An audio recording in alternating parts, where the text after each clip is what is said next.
Good morning. This is the series of the Left Behind books. We are reading the Tribulation Force, the second book, chapter 1, and I'll begin to read now. It was Rayford Steele's turn for a break. He pulled the headphones down on his neck and dug into his flight bag for his wife's Bible, marveling at how quickly his life had changed. How many hours had he wasted during idle moments like this, poring over newspapers and magazines that had nothing to say? After all that had happened, only one book could hold his interest. The Boeing 747 was on auto from Baltimore to a 4 o'clock Friday afternoon landing at Chicago O'Hare. But Rayford's new first officer, Nick, sat staring ahead anyway, as if piloting the plane. Doesn't want to talk to me anymore, Rayford thought.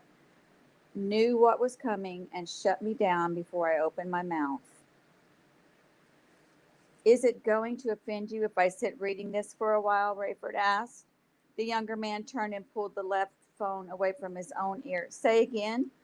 Rayford repeated himself, pointing to the Bible. It had belonged to the wife he hadn't seen for more than 2 weeks and probably would not see for another 7 years. As long as you don't expect me to listen. I got that loud and clear, Nick. You understand I don't care what you think of me, don't you? Sir? Rayford leaned close and spoke louder. What you think of me would have been hugely important a few weeks ago, he said. But yeah, I know. Okay, I got it. Steele, all right? You and lots of other people think the whole thing was Jesus, not buying. Delude yourself, but leave me out of it. Rayford raised his brows and shrugged. You wouldn't respect me if I hadn't tried. Don't be too sure. But when Rayford turned back to his reading, it was the Chicago Tribune sticking out of his bag that grabbed his attention. The Tribune, like every other paper in the world, carried the front page story. During a private meeting at the United Nations just before Nicolae Carpathia press conference, a horrifying murder-suicide had occurred. New UN Secretary General Nicolae Carpathia had just installed the 10 new members of the expanded Security Council, seeming to err by inaugurating two men to the same position of UN ambassador from the great states of Britain. According to the witnesses, billionaire Jonathan Stonegal, Carpathia's friend and financial backer, suddenly overpowered a guard, stole his handgun, and shot himself in the head, the bullet passing through and killing one of the new ambassadors from Britain. The United Nations had been closed for the day, and Carpathia was despondent over the tragic loss of his two dear friends and trusted advisors. Bizarre as it might seem, Rayford Steele was one of only 4 people on the planet who knew the truth about Nicolae Carpathia. That he was a liar, a hypnotic brainwasher, the Antichrist himself. Others might suspect Carpathia of being other than he seemed, but only Rayford, his daughter, his pastor, and his new friend, journalist Buck Williams, knew for sure. Buck had been one of the 17 in that United Nations meeting room, and he had witnessed something entirely different. Not a murder-suicide, but a double murder.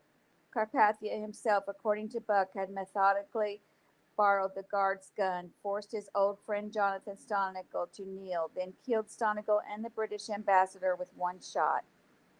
Carpathia had choreographed the murders, and then while the witnesses sat in horror, Carpathia quietly told them what they had seen, the same story the newspapers now carried. Every witness in that room but one corroborated it. Most chilling, they believed it. Even Steve Plank, Buck's former boss, now Carpathia's press agent. Even Hattie Durham, Rayford's one-time flight attendant, who had become Carpathia's personal assistant. Everyone except Buck Williams. Rayford had been dubious when Buck told his version in Bruce Barnes' office 2 nights ago. You're the only person in the room who saw it that way, he had challenged the writer. Captain Steele, Buck had said, we all saw it that way. But then Carpathia calmly described what he wanted us to think we had seen, and everybody but me immediately accepted it as truth. I want to know how he explains that he had the dead man's successor already there and sworn in when the murder took place. But now there's no evidence. I was even there. It's as if Carpathia washed me from their memories. People I know now swear I wasn't there, and they aren't joking. Chloe and Bruce Barnes had looked at each other and then back at Buck. Buck had finally become a believer just before entering the meeting at the UN. I'm absolutely convinced that if I had gone into that room without God, Buck said, I would have been reprogrammed too. But now, if you just tell the world the truth, sir, I've been reassigned to Chicago because my boss believes I missed that meeting. Steve Plank asked why I had not accepted his invitation. I haven't talked to Hattie yet, but you know she won't remember I was there. The biggest question, Bruce Barnes said, is what Carpathia thinks is in your head. Does he think he's erased the truth from your mind? If he knows you know, you're in grave danger. Now, as Rayford read the bizarre story in the paper, he noticed Nick switching from autopilot to manual. Initial descent, Nick said. You want to bring her in? Of course, Rayford said. Nick could have landed the plane, but Rayford felt responsible. He was the captain. He would answer for these people. And even though the plane could land itself, he had not lost the thrill of handling it. Few things reminded him of life as it had been just weeks before, but landing a 747 was one of them. Buck Williams had spent the day buying a car, something he hadn't needed in Manhattan, and hunting for an apartment. He found a beautiful condo and a place that advertised already installed wireless midway between the Global Weekly Chicago Bureau office and New Hope Village Church in Mount Prospect. He tried to convince himself it was the church that would keep drawing him west of the city, not Rayford Still's daughter, Chloe. She was 10 years his junior, and whatever attraction he might feel for her, he was certain she saw him as sort of a wizened mentor. Buck had put off going to the office. He wasn't expected there until the following Monday anyway, and he didn't relish facing Verna Z. When it had been his assignment to find a replacement for veteran Lucinda Washington, the Chicago bureau chief, who had disappeared, he had told the militant Verna she had jumped the gun by moving into her former boss's office. Now Buck had been demoted and Verna elevated. Suddenly she was his boss. But he didn't want to spend all weekend dreading the meeting, and neither did he want to appear too eager to see Chloe Steele again right away. So Buck drove to the office just before closing.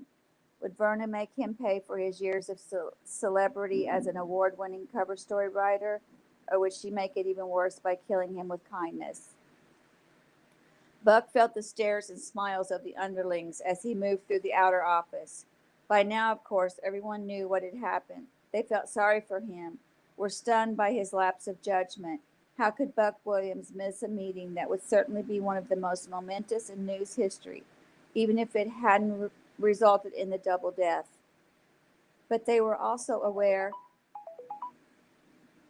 of Buck's credentials. Many, no doubt, would still consider it a privilege to work with him. No surprise, Verna had already moved back into the big office. Buck winked at Alice, Verna's spike-haired young secretary, and peered in. It looked as if Verna had been there for years. She had already rearranged the furniture and hung her own pictures and plaques. Clearly, she was ensconced and loving every minute of it. A pile of papers littered Verna's desk, and her computer screen was lit, but she seemed to be idly gazing out the window.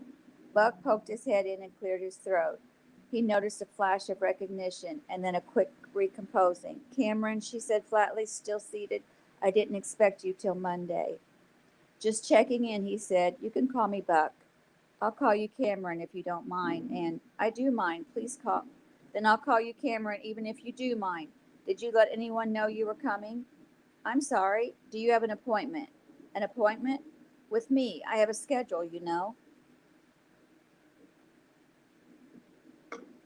And there's no room for me on it? You're asking for an appointment then.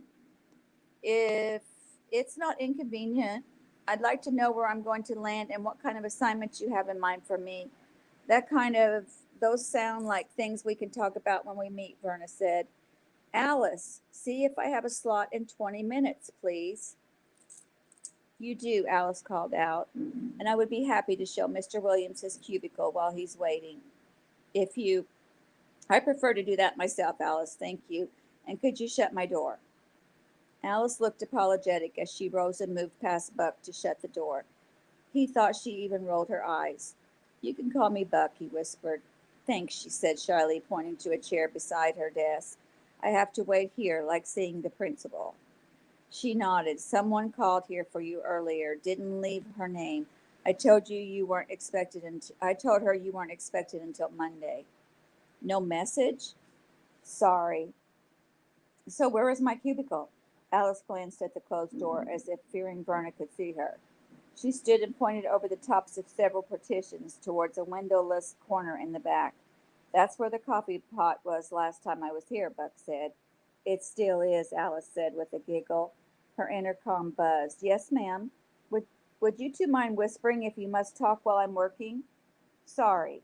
This time Alice did roll her eyes. "I'm going to go take a peek," Buck whispered, rising. "Please don't," she said. "You'll get me in trouble with you know who." Buck shook his head and sat back down. He thought of where he had been, whom he had met, the dangers he had faced in his career, and now he was whispering with a secretary he had to keep out of trouble from a wannabe boss who had never been able to write her way out of a paper bag. Buck sighed. At least he was in Chicago with the only people he knew who really cared about him. Despite his and Chloe's new faith, Rayford still found himself subject to deep mood swings. As he strode through O'Hara, passed brusquely and silently by Nick, he suddenly felt sad. How he missed Irene and Ramey. He knew beyond doubt that they were in heaven, and that if anything they should be feeling sorry for him. But the world had changed so dramatically since the disappearances that hardly anyone he knew had recaptured any sense of equilibrium. He was grateful to have Bruce to teach him and Chloe, and now Buck to stand with him in their mission, but sometimes the prospect of facing the future was overwhelming. That's why it was such sweet relief to see Chloe's smiling face waiting at the end of the corridor. In 2 decades of flying, he had gotten used to passing passengers who were being greeted at the terminal. Most pilots were accustomed to simply disembarking and driving home alone. Chloe and Rayford understood each other better than ever. They were fast becoming friends and confidants, and while they didn't agree on everything, they were knit in their grief and loss, tied in their new faith, and teammates on what they called the Tribulation Force. Rayford embraced his daughter. "Anything wrong?" "No, but Bruce has been trying to get you. He called an emergency meeting of the core group for early this evening. He's swamped until then, but he'd like us to try to get hold of Buck." "How'd you get here?" "Cab. I knew your car was here." "Where would Buck be?" "He was going to look for a car in an apartment today." "He could be anywhere." "Did you call the weekly office?" "I talked to Alice, the secretary there, early this afternoon. He wasn't expected until Monday, but we can try again from the car. I mean, you can. You should call him, don't you think, rather than me?" Rayford suppressed a smile. Alice sat at her desk, leaning forward, her head cocked, gazing at Buck and trying not to laugh out loud as he regaled her with whispered wisecracks. All the while he wondered how much of the stuff from his palatial Manhattan office would fit into the cubicle he was to share with the communal coffee pot. The phone rang, and Buck could hear both ends of the conversation from the speakerphone. From just down the hall came the voice of the receptionist. "Alice, is Buck Williams still back there?" "Right here." "Call for him." It was Rayford Steele calling from his car. "At 7:30 tonight," Buck said. "Sure, I'll be there." "What's up?" Well, tell her I said hi too, and I'll see you both at the church tonight." He was hanging up as Verna came to the door and frowned at him. "A problem?" he said. "You'll have your own work phone soon enough," she said. "Come on in." As soon as he was seated, Verna sweetly informed him that he would no longer be the world-traveling, cover-story writing star headliner of Global Weekly. "We here in Chicago have an important but limited role in the magazine," she said. "We interpret national and international news from a local and regional perspective and submit our stories to New York." Buck sat stiffly. "So I'm going to be assigned to the Chicago livestock markets." "You don't amuse me, Cameron. You never have. You will be assigned to whatever we need covered each week." Your work will pass through a senior editor and through me, and I will decide whether it is enough significance and quality to pass along to New York. Buck sighed. I didn't ask the big boss what I was supposed to do with my work in progress. I don't suppose you know. Your contact with Stanton Bailey will now funnel through me as well. Is that understood? Are you asking whether I understand or whether I agree? Neither, she said. I'm asking whether you will comply. It's unlikely, Buck said, feeling his neck redden and his pulse surge. He didn't want to get into a shouting match with Verna, but neither was he going to sit for long under the thumb of someone who didn't belong in journalism, let alone in Lucinda Washington's old chair and supervising him. I will discuss this with Mr. Bailey, she said. As you might imagine, I have all sorts of recourse at my disposal for insubordinate employees. I can imagine. Why don't you get him on the phone right now? For what? To find out what I'm supposed to do. I've accepted my demotion and my relocation. You know as well as I do that relegating me to regional stuff is a waste of my contacts and my experience. And your talent, I assume you're implying. Infer what you want. But before you put me on the bowling beat, I have dozens of hours invested in my cover story on the theory of the disappearances. Ah, why am I talking to you about it? Because I'm your boss and because it's not likely a Chicago Bureau staff writer will land a cover story. Not even a writer who has already done several. I dare you to call Bailey. The last time he said anything about my piece, he said he was sure it would be a winner. Yeah, the last time I talked to him, he told me about the last time he talked to you. It was a misunderstanding. It was a lie. You said you were someplace and everybody who was there says you weren't. I'd have fired you. If you'd had the power to fire me, I'd have quit. You want to quit? I'll tell you what I want, Verna. I expect all my subordinates to call me Miss Z. You have no subordinates in this office, Buck said. And aren't you? You're dangerously close to the line, Cameron. Aren't you afraid Miss Z sounds too much like Missy? She stood. Follow me, she bristled past him, stomping out of her office and down the long hallway in her sensible shoes. Buck stopped at Alice's desk. Thanks for everything, Alice, he said quickly. I got a bunch of stuff that's being shipped here that I might need to have you forward to my new place. Alice was nodding, but her smile froze when Verna hollered down the hall. Now, Cameron! Buck slowly turned. I'll get back to you, Alice. Buck moved deliberately enough to drive Verna crazy, and he noticed people in their cubicles pretending not to notice but fighting smiles. Verna marched to the corner that served as the coffee room and pointed to a small desk with a phone and a file cabinet. Buck snorted. You'll have a computer in a week or so, she said. Have it delivered to my condo. I'm afraid that's out of the question. No, Verna, what's out of the question is you trying to vent all your frustration from who knows where in one breath. You know as well as I do that no one with an ounce of self-respect would put up with this. If I have to work out of the Chicago area, I'm going to work at home with all my wireless toys. And if you expect to see me in this office again for any reason, you'll get Stanton Bailey on the phone right now. Verna looked prepared to stand her ground right there. So Buck headed back to her office with her trailing him. He passed Alice, who looked stricken, and waited at Verna's desk until she caught up. Are you dialing or am I? He demanded. Well, Rayford and Chloe ate on the way home and arrived to an urgent phone message from Rayford's chief pilot. Call me as soon as you get in. With his cap under his arm and still wearing his uniform trench coat, Rayford punched the familiar numbers. What's up, Earl? Thanks for getting back to me right away, Ray. You and I go back a long way. Long enough that you should get to the point, Earl. What did I do now? This is not an official call, okay? Not a reprimand or a warning or anything. This is just friend to friend. So friend to friend, Earl. Should I sit down? No, but let me tell you, buddy, you've got to knock off the proselytizing. The what? Talking about God on the job, man. Earl, I back off when anyone says anything, and you know I don't let it get in the way of the job. Anyway, what do you think the disappearances were all about? We've been through all that, Ray. I'm just telling you, Nikki Edwards is going to write you up, and I want to be able to say, you and I have already talked about it, and you've agreed to back off. Write me up. Did I break a rule, violate procedure, commit a crime? I don't know what he's going to call it, but you've been warned, all right? I thought you said this wasn't official yet. It's not, Ray. Do you want it to be? Do I have to call you back tomorrow and drag you in here for a meeting and a memo for your file and all that? Or can I just smooth everybody's feathers? Tell him it was a misunderstanding. You're cool now and it won't happen again. Rayford didn't respond at first. Come on, Ray. This is a no-brainer. I don't like you having to think about this one.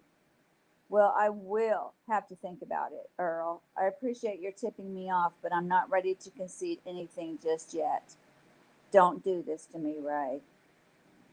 I'm not doing it to you, Earl. I'm doing it to myself. Yeah, and I'm the one who has to find a replacement pilot certified for the 47 and the 77. You mean it's that serious? I could lose my job over this? You bet you could. I'll still have to think about it. You've got it bad, Ray. Listen, in case you come to your senses and we can make this go away, you need to recertify on the 27 soon. They're adding a half a dozen more within a month or so, and they're going to be running them out of here. You want to be on that list? More money, you know? Not that big a deal to me anymore, Earl. I know. But the idea of flying the 777 is attractive. I'll get back to you. Don't make me wait, Ray. I'll get Mr. Bailey on the phone if I can, Verna said, but you realize it's late in New York. He's always there, you know that. Use this after hours number or even his cell. I don't have that. I'll write it down for you. He's probably interviewing a replacement for me. I'll call him, Cameron, and I will even let you have your say, but I'm going to speak to him first, and I reserve the right to tell him how insubordinate and disrespectful you've been. Please wait outside. Alice was gathering up her stuff as if about ready to leave when Buck emerged with a mischievous look. Others were streaming from the office to the parking lot and the train. Did you hear all that? Buck whispered. I hear everything, she mouthed. You know those speakerphones that don't make you wait till the other person is done talking? He nodded. Well, they don't make it obvious you're listening in either. You just shut off the transmit button like this. And then if something happens to hit the speakerphone button, oops, then you can hear a conversation without being heard. From the speakerphone on her desk came the sound of the phone ringing in New York. Stanton? Who's this?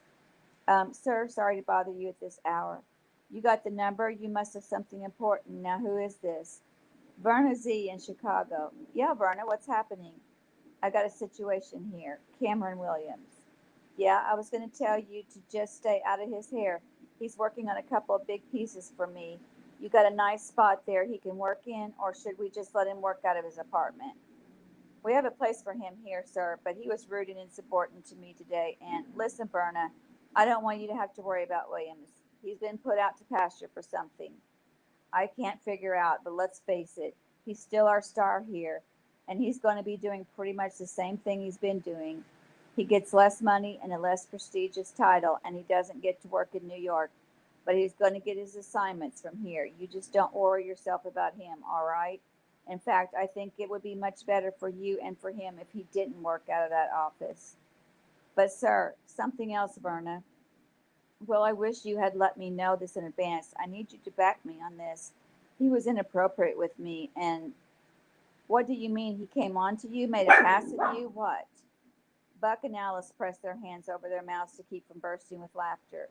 No, sir, but he made it clear he is not going to be subordinate to me. Well, I'm sorry about that, Verna, but he's not, okay?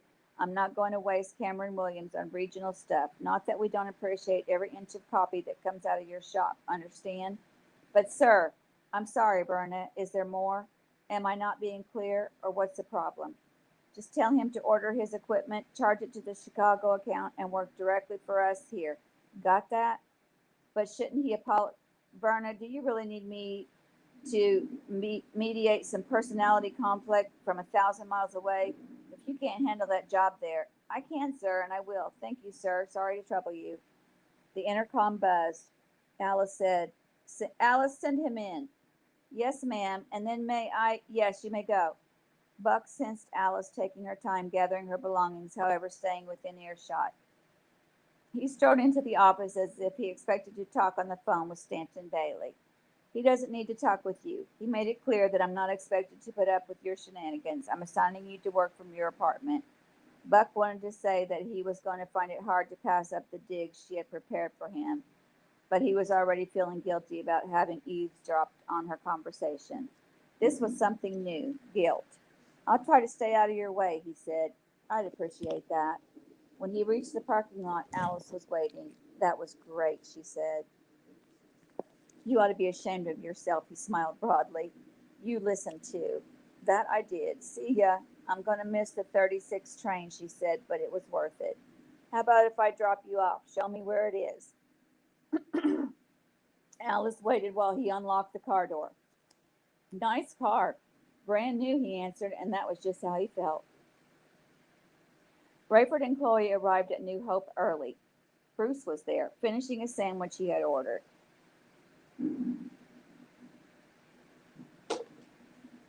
He looked older than his early 30s. After greeting them, he pushed his wire rims up into his curly locks and tilted back in his squeaky chair. You get hold of Buck, he asked. Said he'd be here, Rayford said. What's the emergency? You hear the news today? Thought I did. Something significant? I think so. Let's wait for Buck. Then let me tell you in the meantime how I got in trouble today, Rayford said. When he finished, Bruce was smiling. Bet that's never been in your personal file before. Rayford shook his head and changed the subject. It seemed so strange to have Buck as part of the inner core, especially when he's so new to this. We're all new to it, aren't we? Chloe said. True enough. Bruce looked up and smiled. Rayford and Chloe turned to see Buck in the doorway. And that is the end of chapter 1. And next we'll be reading chapter 2. I hope you enjoyed the reading today.